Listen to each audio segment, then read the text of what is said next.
은혜 받으실 하나님 말씀은 시편 127편 1절부터 5절 말씀입니다. 시편 127편 1절부터 5절 말씀, 구약성경 899페이지에 있습니다.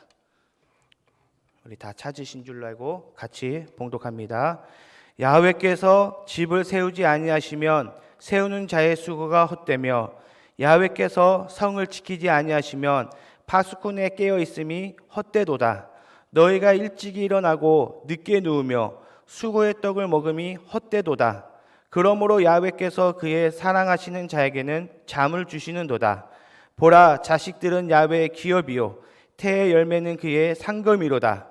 젊은 자의 자식은 장사의 수중의 화살 같으니 이것이 그의 화살통에 가득한 자는 복되도다. 그들이 성문에서 그들의 원수와 담판할 때 수치를 당하지 아니하리로다. 아멘. 오늘 저는 본문 말씀 시편 127편 1절과 5절 말씀 가지고요, 내 뜻대로 안 되는 것, 이와 같은 제목으로 잠시 은혜의 말씀을 갖고자 합니다. 우리 함께 고백해 주실까요? 내 뜻대로 안 되는 것. 네, 감사합니다. 우리의 삶은 오리무중처럼 불확실성 속에 헤매며 살고 있는 것 같습니다. 또한 인생은 세옹지마다라는 속담도 있는 것 같습니다. 우리가 계획하고 도모하는 모든 일들이 성공할지 실패할지, 또한 뜻대로 될지 안 될지, 그것은 아무도 알 수가 없습니다. 성경은 말합니다. 잠언 16장 9절에 사람이 마음으로 자기 길을 계획할지라도 그 걸음을 인도하시는 자는 야훼시니라. 아멘. 그래서 어떤 분은 그러더라고요. 목사님, 왜 저는 내 뜻대로 되는 게 한 개도 없을까요? 저한테 상담을 하셨던 집사님이 생각납니다. 그래서 제가 대답을 어떻게 하겠습니까? 그것이 인생입니다. 라고 답변해 준 적이 있습니다. 그러면서 함께 두 손을 잡고 기도했더니만 지금도 열심히 그 말씀을 같이 손잡고 기도했던 것을 생각나서 열심으로 사시는 집사님이 생각이 났습니다. 하나님은 전지전능하시고 무소부재하시기 때문에 하나님 앞에 기도한다면 하나님께서는 우리를 긍휼히 여겨주셔서 모든 기도마다 응답해 주실 줄로 믿습니다. 그래서 오늘 시편 127편 이 말씀을 가지고 그럼 과연 내 뜻대로 안 되는 것이 무엇이 있을까? 여러 가지가 있겠죠. 그러나 오늘 본문 말씀을 가지고 무엇이 있을까 하나하나 살펴보면서 은혜 받는 시간이 되었으면 좋겠습니다. 첫 번째는요, 장막입니다. 장막의 문제도요, 내 뜻대로 안 되는 것 같습니다. 오늘 말씀에 야훼께서 집을 세우지 아니하시면 세우는 자의 수고가 헛되다 라고 말씀하신 것처럼, 어찌 보면 우리가 태어나서 유치원부터 초등학교, 중학교, 고등학교, 대학교, 성인이 돼서 열심히 돈을 버는 것은 한 채 집을 사고자 열심으로 달려가는 것 같습니다. 그러나 이 집 장막의 문제도요, 하나님께서 복을 주셔야 이 장막의 축복도 이루어지는 것 같습니다. 그래서 우리는 날마다 하나님 앞에 장막의 복을 받으시고 하나님 앞에 더 큰 장막, 지금의 장막을 만족하는 것이 아니라 하나님께서 우리에게 구하는 기도 더 큰 장막을 누리시고 받기를 주의 이름으로 부탁을 드립니다. 성공과 행복은 좀처럼 잡히지 않고, 또 일평생 아침에 일찍 일어나고 저녁에 늦게 누우며 수고의 떡을 먹다가 성공하는 사람이 있는가 한면에 또 실패하는 사람도 있고, 또 어떤 사람은 제가 이런 간증을 들었어요. 어떤 간증이냐면요, 어때 이제 대기업에 근무하다가 정년이 되어서 퇴임을 하신 한 장로님이 계셨는데요. 그 장로님이 이제 노년에 자식들에게 이제 손 벌리지 않고 또 부부끼리 이제 노년을 즐겁게 살기 위해서 퇴직금하고 은행에 대출을 좀 받아가지고요, 소갈비집을 차렸다고 합니다. 그래서 이제 소갈비집이 잘 될 줄 알고 기도하고 이렇게 열심으로 장사를 하는데 세상에 그 해에 무슨 병이 돌았냐? 강우병이 돌아가지고 그 손님도 안 오고 1년 내내 장사를 접었다고 합니다.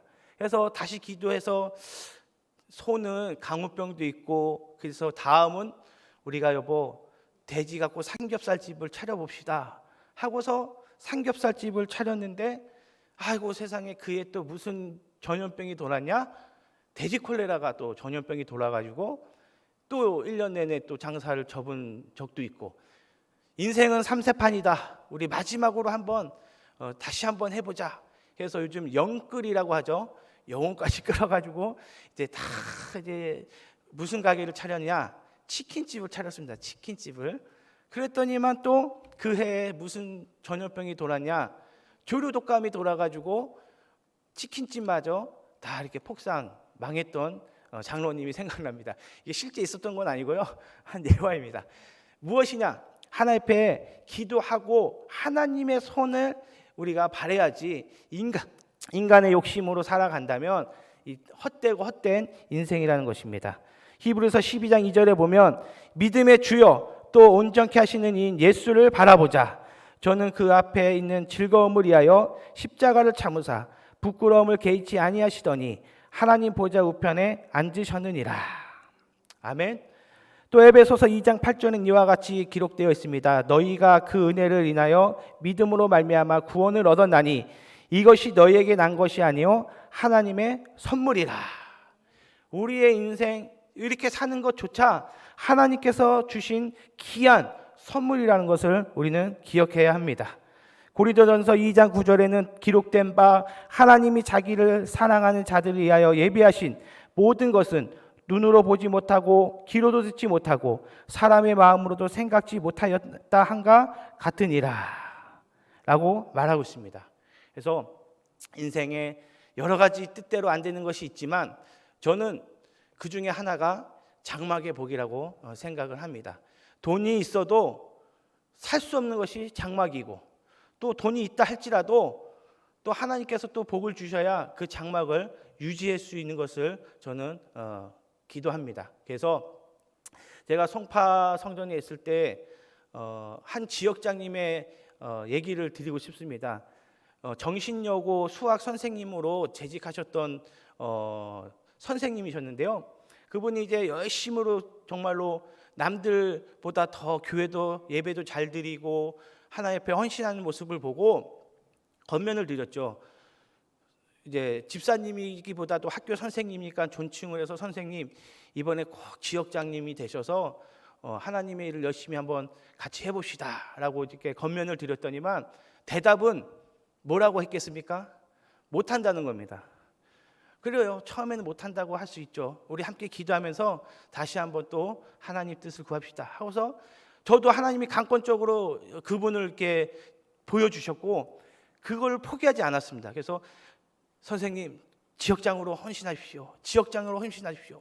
계속 권면을 그러니까 10번 넘게, 심지어는 학교까지 가서 퇴근하는 선생님을 붙잡고 지역장으로 하십시오 하고서 권면을 해서 왜 못하겠습니까? 도저히 이유가 뭡니까? 이유라도 알아봅시다 라고 제가 질문을 하니까 이유는요, 지역장의 사명을 소홀히 할 수 없다는 겁니다. 제가 지금 학생들 정신여고의 선생님인데 이 근무하면서 이렇게 지역장을 할 수 없어서 지역장을 할 수 없다는 거예요.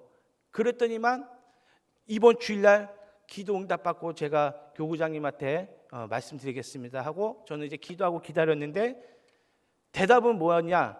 지역장을 하겠다는 거예요.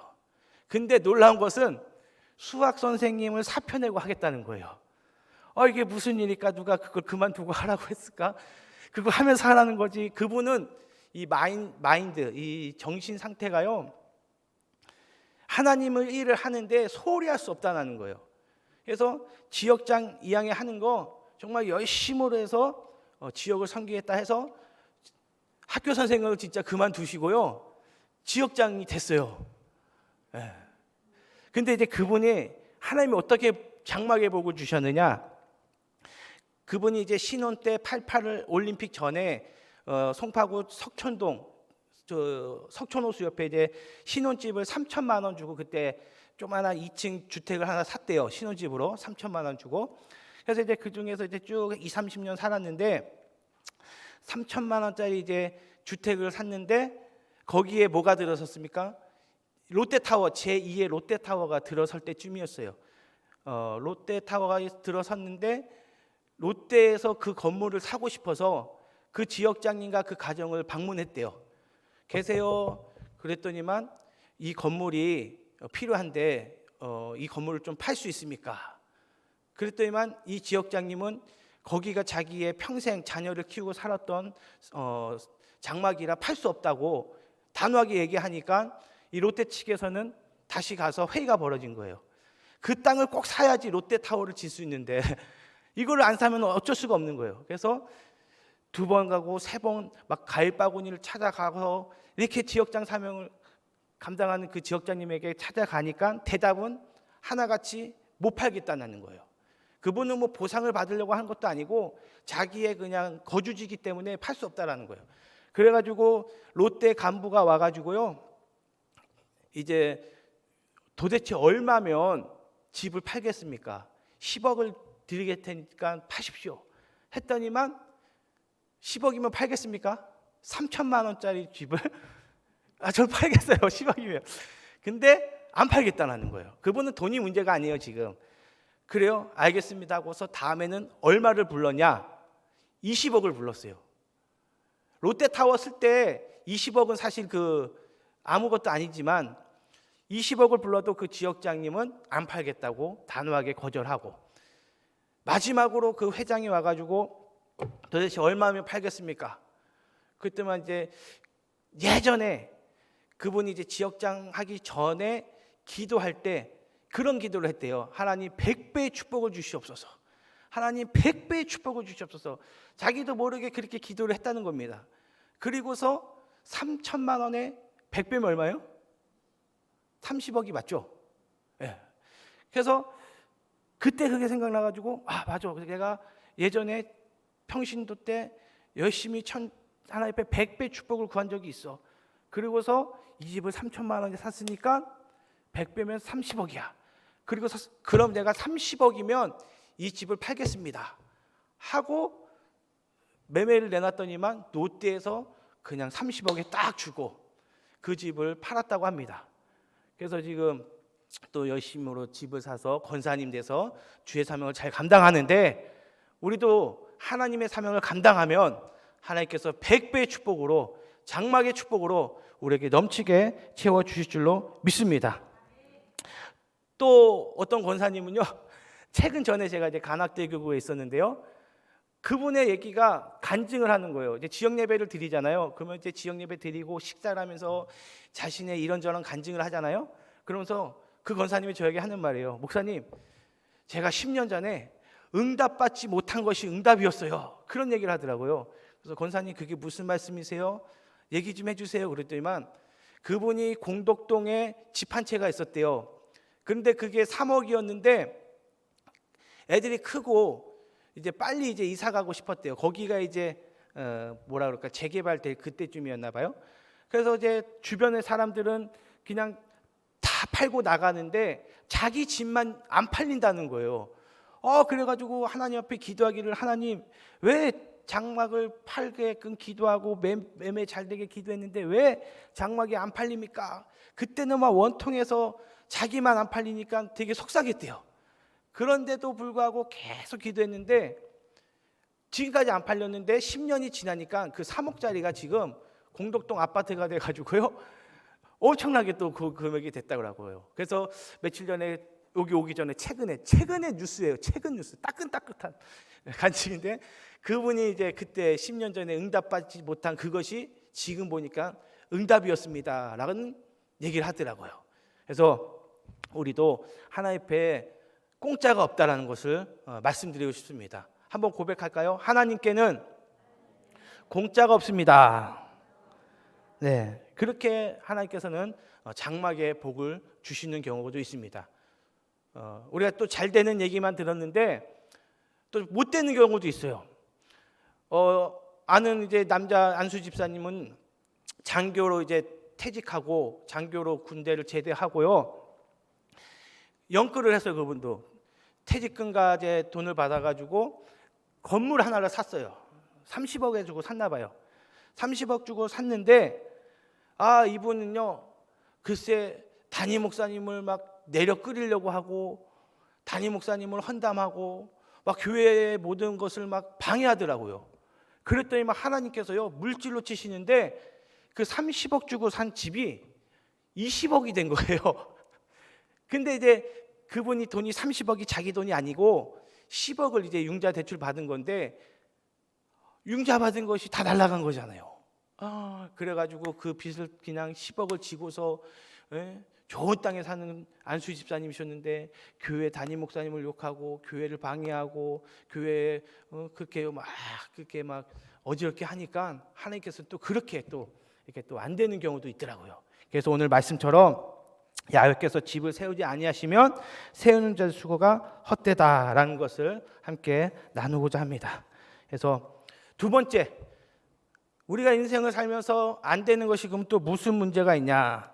저는 나라 문제라고 생각합니다. 이 대한민국의 정치, 경제, 외교 모든 것들이 우리의 생각대로 바라는 대로 또 되지 않는다고 저는 생각합니다. 오늘 말씀에 보면 야훼께서 성을 지키지 아니하시면 파수꾼에 깨어 있음이 헛되도다. 네. 저도 이제 강원도 양구에서요, 21사단 백두산 부대에서 경계 GOP 근무를 섰는데 남성분들은 한 번쯤 들어봤을 겁니다. 강원도에 일명 빡센 부대가 5개가 있는데요. 오뚜기 8사단, 백두산 21사단, 젓가락 11사단, 또 칠성 부대 7사단, 27사단, 이기자 부대 이렇게 있는데요. 이것을 이제 말을 만든 사람이 있어요. 어떤 말이냐? 오뚜기가 백두산에 올라 젓가락을 들고 북두칠성을 보고 이기자를 외쳤다. 이런 이제 강원도에 근무하신 분들은 이 5개 부대를 통틀어 얘기를 하는데, 제가 말씀드리고 싶은 거는 한국 경제라는 성이 잘못되면 무너져 버린다는 거예요. 그나마 우리는 대기업 삼성과 현대기아가 이렇게 또한 이렇게 버텨줘서 우리나라 경제를 책임지고 있는데, 위기감이 우리 속에 있기 때문에 우리 모든 성도님들은 정말 이 나라의 경제를 위해서 또 이 현재 경제 상황을 위해서 우리는 기도해 주셔야 될 줄로 믿습니다. 감사한 것은 이 나라가 정말로 한반도 땅이 전 세계 지도를 폈을 때는 작지만 정치 경제적으로는 부강한 나라가 된 것은, 저는 오늘 나오시고 오늘 또 예배 드리시는 인터넷으로 드리시는 모든 성도님들의 기도가 있기 때문에 이 나라가 정말로 세계 10위 강대국이 된 줄로 저는 확신합니다. 지금 현 시대는 정말로 위급한 상황입니다.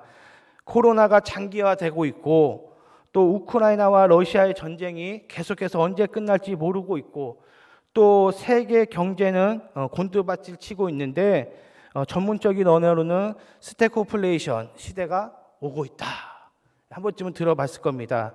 스태그플레이션은 경제는 침체되고 있고, 인플레이션 물가는 상승하고 있고, 쉽게 말하면은 물가 자재료는 엄청나게 비싼데 식당에는 손님이 없는 거예요. 장사가 잘 돼서 그 음식값을 올리면 괜찮은데 장사도 안 되는데 음식값을 올려야 돼요. 맛도 없는데 음식값을 올리면 누가 가겠습니까? 맛있어서 음식값을 올리면 가는데 맛도 없으면서 음식값을 올리는 상황이에요.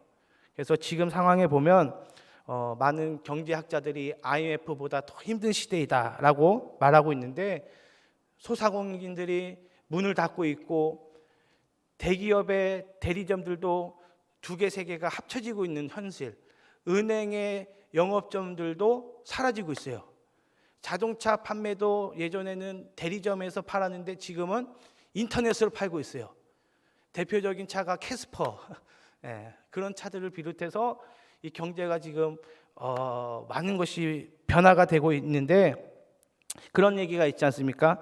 금리는 오르고 오르지 않는 것은 남편의 월급과 자녀들의 성적 그리고 내가 가진 재산밖에 없다라는 말이 있는데, 이 정말로 이 스태그플레이션 이 시대에 우리는 어떻게 살아야 할까? 우리는 하나님 앞에 구하면 하나님께서 다 응답해 주시고, 또 사람이 주는 복이 아니라 하나님이 주시는 복을 누리며 살아야 된다고 저는 생각합니다. 그래서 마태복음 6장 33절에 너희는 먼저 그의 나라와 그의 의를 구하라. 그리하면 이 모든 것을 너에게 더하여 주시리라. 아멘. 하나님이 우리나라를 얼마나 사랑해 주시면 우리나라가 정말로 세계 10위 안에 손드는 것이 많이 있잖아요. 뭐 세계 10위 안에 많이 드는 것이 있는데 저는 지금 뉴스를 보면서 우리나라가 또 세계 7번째로 개발한 게 있어요. 뭐예요?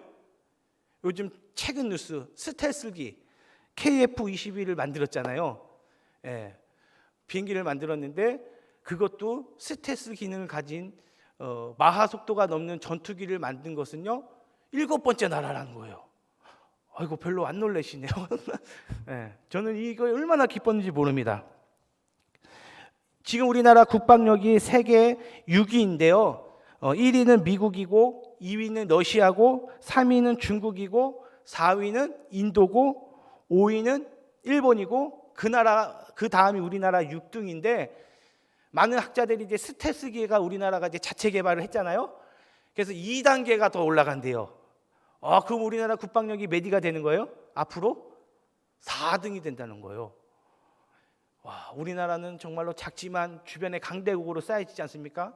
1, 2, 3, 4등 안에 쌓여있어요. 러시아, 미국, 중국 이렇게 4대 강국에 쌓여 있는데도 불구하고 하나님이 지켜주시니 이 나라가 부강한 나라가 된 것을, 하나님이 성을 지켜주시니 이 나라가 북한도 쳐들어오지 못하는 그런 전 세계가 무시하지 못하는 이 강한 성이 된 것을 기억하시기를 바랍니다.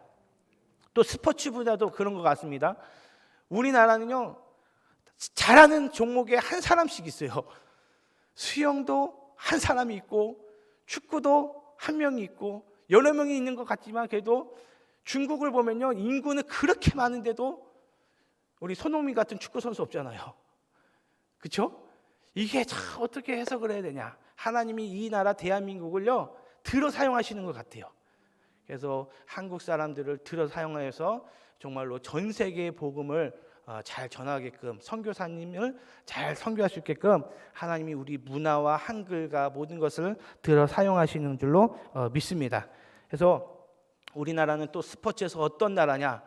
그랜드 슬림을 달성한 나라입니다. 그랜드 슬림이라는요 세계의 전 종목을, 세계에서 이룰 수 있는 전 종목을 다 이룬 나라예요. 그것이 유일하게 5개 나라밖에 없는데 그 5번째 나라가 대한민국이라는 거예요.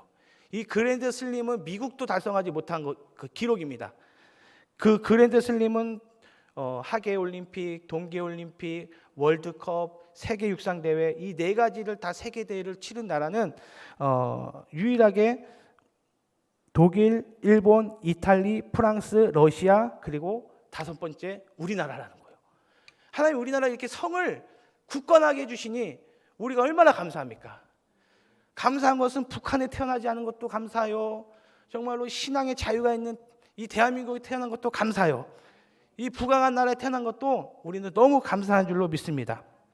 또 하나님께서 우리나라에게 또 복을 주신 건요 우리나라 자체 힘으로 로켓을 쏠 수 있다는 게 얼마나 감사해요. 저번 달인가요? 이번 달 초에 무슨 우주선을 쐈어요? 누리호를 쐈잖아요. 우주를 누려라 해가지고 누리호라고 했는데 이제 8월 며칠이에요? 8월 3일 날에는 달나라 우주선을 우리나라가 쏘는 거예요. 달나라 우주선을 우리나라 기술로 만든 로켓가 이제 달나라를 가는 거예요. 저는 이 얘기 듣고 얼마나 감사했는데. 예. 그래서 그때 이제 그 달나라 우주선 로켓가 너무 등치가 크기 때문에 나로 그 섬에 가서 쏠 수는 없고 일론 머스크가 있는 그 미국 가서 이제 그것은 이제 쏘는데 그 로켓 순수 기술은 대한민국 기술이라는 거예요. 그래서 이제 우리나라가 우주 강국이 돼가지고 자체 로켓을 만든 나라도 10위 안에 드는 거예요. 7등. 예, 우리나라는 참 7등을 하는 게 많아요. 예, 그래서 하나님께서 이 나라 성을 이렇게 지켜주시니 우리가 더욱더 기도하고 이 나라가 더욱더 부강하기를 기도해 주시기를 부탁을 드립니다. 나라 힘도 나라님이 할 수 없다는 말이 있듯이 나라님이 할 수 없는 일을 우리가 기도하면 하나님께서 우리에게 나라님보다 더 큰 기도의 사명으로 이 나라를 정말 세계 최고의 으뜸 국가로 만들어 주실 줄로 믿습니다. 세 번째, 또 하나님이 보실 때 우리의 뜻대로 안 되는 것이 무슨 것이냐? 저는 건강의 문제라고 생각합니다. 뭐 태어날 때는 순서가 있지만 뭐 갈 때는 순서가 없다라는 말이 있듯이 건강에 대해서 자랑할 자가 한 사람도 없습니다. 그래서 우리 모두는 마음의 병이 있고 육신의 병이 있고 정신적인 병, 쓴뿌리, 상처가 누구에게나 다 한두 가지 있는데 마태복음 11장 28절에서 30절에는 이와 같이 기록하고 있습니다. 우리 다 같이 함께 고백해 보겠습니다. 수고하고 무거운 짐진 자들아 다 내게로 오라. 내가 너희를 쉬게 하리라. 나는 마음이 온유하고 겸손하니 나의 멍에를 메고 내게 배우라. 그러면 너희가 마음의 쉼을 얻으리니 이는 내 멍에는 쉽고 내 짐은 가벼움이니라 하시니라. 예. 그래서 이 건강의 문제도 자랑할 것이 없어요. 건강을 자랑하는 제 선배 목사님이 계셨는데 얼마나 건강을 챙긴지 몰라요. 정말로 뭐 음식도 조절하고 뭐 그게 잘못된 건 아니지만 자랑할 수 없다라는 거죠. 음식도 막 그만하고 막 그러셨던 선배님이 있는데 아이고 갑자기 뇌출혈로 쓰러져가지고 두 번째였더라고요 그분이. 막 물론 첫 번째 그런 뇌출혈 경험이 있어서 더 건강 관리를 하셨는지 모르지만 그렇게 막 자랑하는 분이 또 뇌출혈이 쓰러져가지고 지금 이제 퇴직을 하셨는데요, 은퇴를 하셨는데 그만큼 건강은 자랑할 것이 없다는 거예요. 또 제가 아는 이제 여의도의 선배 목사님이 정말 이렇게 뚱뚱한 목사님이 계셨어요. 변모모 목사님이라고. 목사님인데 갑자기 제가 가서 목사님 어떻게 그렇게 살을 빠졌어요? 그랬더니 저에게 딱 한마디 하더라고. 기도하니까 살 빠지더라고 말하더라고요. 그래서 제가 그때 깨달았어요. 기도하면 살도 빠지는구나. 그래서 그럴 수밖에 없는 것 같아요. 열심으로 새벽 예배 나오고 수요 예배 나오고 금요철에 나오고 주일 예배 나오면요 뭐 게으를 시간이 없을 것 같아요. 그래서 우리가 하나님 예배 열심히 드릴 때 또 하나님 앞에 헌신하고 봉사할 때 하나님 우리의 건강을 책임져 주실 줄로 믿습니다. 그런 얘기가 있어요. 건강에 대한 우스갯소리인데요. 어떤 초등학생을 키우는 어머니가 이 초등학생 자기 자식 아들을 보니까 너무 똑똑한 거예요. 너무 영재예요. 남하고 다른 거예요. 그래서 이 아들을 한번 열심히 키워가지고 서울대를 보내겠다라고 작심을 하고 무슨 우유를 먹였어요? 그렇죠. 한 번쯤은 들어봤을 거예요. 서울우유를 먹였대요. 서울우유를. 그랬더니만 초등학교가 되고 중학교가 되니까 서울대는 무슨 서울대입니까? 서울대는 갈 실력이 안 되고 그 다음이 무슨 대일까요? 연세대라도 가라고 연세우유를 먹였대요. 아이고 그랬더니만 이제 고등학생이 되니까 이놈이 연대도 갈 실력이 안 되는 거예요. 점점점 바닥으로 가는 겁니다. 그래서 안 되겠다 2호선이라도 타고 가라 해가지고 건국우유를 먹였다는 거예요. 건국우유라도 먹어라, 건국대라도 가라 했는데 대학교가 갈 찰나 되니까 이거는 뭐 건국대는커녕 지방에 있는 데도 가기 힘든 상황인 거예요. 그래서 그 어머니가 작심하고 뭐니 해도 뭐가 최고냐? 건강이 최고다 해가지고 그냥 다 포기하고 매일 우유를 먹였대요. 그래서 무엇이 최고냐? 우리는 아무리 지식과 명성을 쌓는 것보다 건강하셔야 된다는 거예요. 건강을 잃으면 모든 것을 잃는다는 말이 있듯이 오늘 예배 드리시는 모든 우리 성도님들 또 우리 여의도 직관 성도님들 건강하시기를 주의 이름으로 부탁을 드립니다. 예레미야 7장 23절에 보니까 오직 내가 이것으로 그들에게 명하여 이르기를 너희는 내 목소리를 들으라. 그리하면 나는 너희 하나님이 되겠고 너희는 내 백성이 되리라. 너희는 나의 명한 모든 길로 행하라. 그리하면 복을 받으리라 하셨느니라. 또 시편 37편 11절에 보니까 오직 온유한 자는 땅을 차지하며 풍부한 화평으로 즐기로다. 요한복음 16장 33절은 우리 다 같이 한번 봉독하겠습니다. 이것을 너희에게 이름은 너희로 내 안에 평화를 누리게 하려 함이라. 세상에는 너희가 환난을 당하나 담대하라. 내가 세상을 이기었노라 하시니라.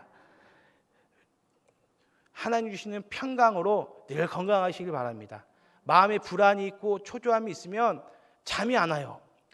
그러나 오늘 하나님께서는 말씀하시기를 하나님을 사랑하는 자에게는 잠을 주신다고 말한 것처럼 이것은 다시 생각하면 건강의 복을 하나님께서 주신다는 겁니다. 시편 127편 1절에서 2절을 다시 한번 봉독하면 야훼께서 집을 세우지 않으시면 세우는 자의 수고가 헛되며 야훼께서 성을 지키지 아니하시면 파수꾼의 경성함이 허사로다. 너희가 일찍 일어나고 늦게 누우며 수구의 떡을 먹음이 헛되도다. 그러므로 야훼께서 그 사랑하는 자에게는 뭐를 주신다고요? 잠을 주시는도다. 이것이 이제 건강의 축복이라고 저는 생각합니다. 또 마지막 이제 네 번째로 내 뜻대로 안 되는 인생이 무엇이 있냐? 저는 또 이제 자녀 문제가 내 뜻대로 안 되는 것 같습니다. 예. 시편 127편 3절에 보니까 보라 자식들은 야훼의 기업이요 태 열매는 그의 상금이로다. 참 자식이 자먹기 마음대로 안 되는 것 같아요. 저도 이렇게 딸을 낳으려고 했다 보니까 아들만 셋을 주셨는데 얼마나 감사한지 몰라요. 예. 자식 농사도 우리 마음대로 안 되는 것 같습니다. 근데 요즘 아이들을 보면 우리 기성 시대인 우리 권사님, 우리 집사님, 목사님 시대를 보면 지금의 MZ 세대를 이해할 수가 없어요. 예. MZ 세대들이 우리를 보면 꼰대예요. 그렇죠? 예. 근데 MZ 세대는 1980년대부터 2000년대에 태어난 밀레니엄 세대와 또 1990년대와 2000년대 초반에 태어난 출생한 Z 세대를 합쳐서 MZ 세대, MZ 세대라고 하는데 이들은요 우리랑 달라요. 우리는 오장육부를 갖고 태어났잖아요. 근데 걔네들은요 오장칠부를 갖고 태어났어요. 진짜예요. 우리는 오장육부잖아요. MZ 세대는요 오장칠부예요. 그러면 하나는 뭘까요? 걔네들은요 스마트폰이 미디어 기계가 몸의 일부예요. 안 떨어져요. 네. 그래가지고 오장칠부를 갖고 태어난 세대라고 해도 MZ 세대인데 제가 한번 문제를 내볼게요. 이 단어를 한번 맞춰보시면 깨어있는 분이에요. 이건 쉬운 문제. 생파. 그렇죠. 이거는 누구나 알 수 있어요. 생파는 생일 파티. 요즘 MZ 세대는 그렇게 불러요. 그냥 우리 같이 그냥 미련하게 생일 파티, 생일 축하가 아니라 생파 끝이에요, 그냥. 자, 또 킹 받는다. 이거는요 열 받는다의 말보다 더 높은 거예요. 열이 왕처럼 킹으로 받은 것이 킹 받는다예요. 자, 또 주불 전화하다가 주불 끝이에요. 내가 걸로 갈 테니까 주소 불러. 주불 끝. 또 무슨 말이 있냐? 우리 교육자들도 이걸 알아야 될 것 같아요. 아메추 피카츄가 아니고 아메추 무슨 뜻일까요? 쉬운 예로 전매추도 있고 저매추도 있어요.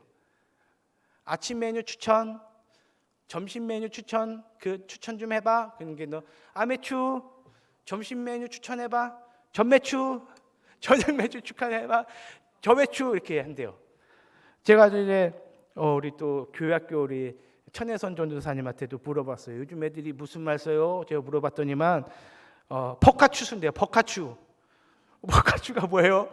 그랬더니만 버스카드 충전이요 그러더라고요. 버스카드 충전이 버카추예요. 버카추. 그러니까 이들은요 우리랑 세대가 다른 거예요. 언어도 다르고요.